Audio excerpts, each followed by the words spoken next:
রা আমার রান্নাঘর থেকে আজকে আবার তোমাদের সামনে একটা রেসিপি নিয়ে এসেছি। আমি আজকে সোয়াবিন করব। দেখো আমি সোয়াবিনটাকে সেদ্ধ করে নিয়ে এসেছি, মানে বেশ একটুখানি ফুটিয়ে নিয়ে এসেছি। আর এখানে একটা আলু সেদ্ধ করে নিয়েছি। তোমরা দেখতে থাকো যে আমি কিভাবে রান্না করি, খুব সুন্দর টেস্টি হয়। আমি এটা জলটা চিপে আমি মিক্সি জারে দিয়ে দিচ্ছি। আমি একটুখানি ঘুরিয়ে নেব, তোমরা দেখতে থাকো। আমি এবার এটা মিক্সিতে ঘুরিয়ে নেব।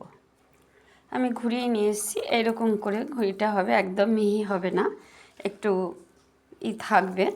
আমি এবার এটা করে নিই, সব নামিয়ে নিই। আমি এর মধ্যে বড় সাইজের একটা আলু সেদ্ধ করে নিয়েছি। নিয়ে আমি এটাকে মেখে এর মধ্যে দিয়ে দিলাম। এবার আমি কিছু গুঁড়ো মশলা, আমি এখানে স্বাদ অনুযায়ী নুন আর একটু চিনি দিয়ে দিয়েছি।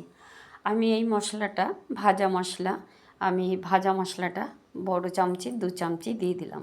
এর মধ্যে ধনে গুঁড়ো, জিরে গুঁড়ো, শুকনো লঙ্কা, তেজপাতা আর গরম মশলা দেওয়া আছে।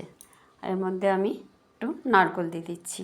তোমরা চাইলে নারকেল নাও দিতে পারো, আমার ছিল তাই আমি দিয়ে দিলাম।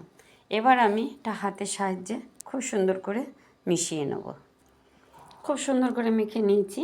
এবার আমি হাতের সাহায্যে এরকম গোল গোল বলের মতন করে নেব। আমি এরকম গোল গোল করে নিয়েছি, দেখো। এবার আমি কড়াইতে তেল বসিয়ে এগুলো সব ভেজে নেব। আমি তেল বসিয়ে দিয়েছি, তেল গরম হয়ে গেছে। এবার আমি এক এক করে সব ছেড়ে দেবো এর মধ্যে। এপিকটা হয়ে গেছে, আমি উল্টে দিচ্ছি এভাবে। যে যেরকমভাবে তৈরি করে নিতে পারো, কেউ গোল গোল বা লম্বাভাবে বা একটা যেভাবে করতে পারো, যার যেরকম ইচ্ছা সে সেরকম করতে পারে। আমি এবার কড়া করে একটু ভেজে তুলে নেব। আমি সব বড়াগুলো ভেজে নিলাম, সব ভেজে নিলাম। আমার অতটা তেল লাগবে না, তুলে নিয়েছি। এবার আমি ফোড়নে দিচ্ছি তেজপাতা, গোটা গরম মশলা, দুটো লবঙ্গ, 2টি কাঠি আর 3টে এলাচ। এবার একটু সাদা জিরে দিয়ে দিলাম। এবার আমি এখানে মশলা করে নিয়ে এসেছি। এটার মধ্যে আছে কাজু বাদাম, চাল মগজ আর দই আর কাঁচা লঙ্কা, আদা আমি একসাথে বেটে নিয়ে এসেছি। আমার ফোড়নটা খুব সুন্দর হয়ে গেছে, গন্ধ বেরিয়েছে খুব সুন্দর। এবার আমি মশলাটা ঢেলে দেবো, দিয়ে খুব সুন্দর করে কষিয়ে নেব। দেখো কি সুন্দর তেল ছেড়ে দিয়েছে। এবার আমি জল দিয়ে দেবো। আমি এর মধ্যে কোনো রকম হলুদ ব্যবহার করিনি।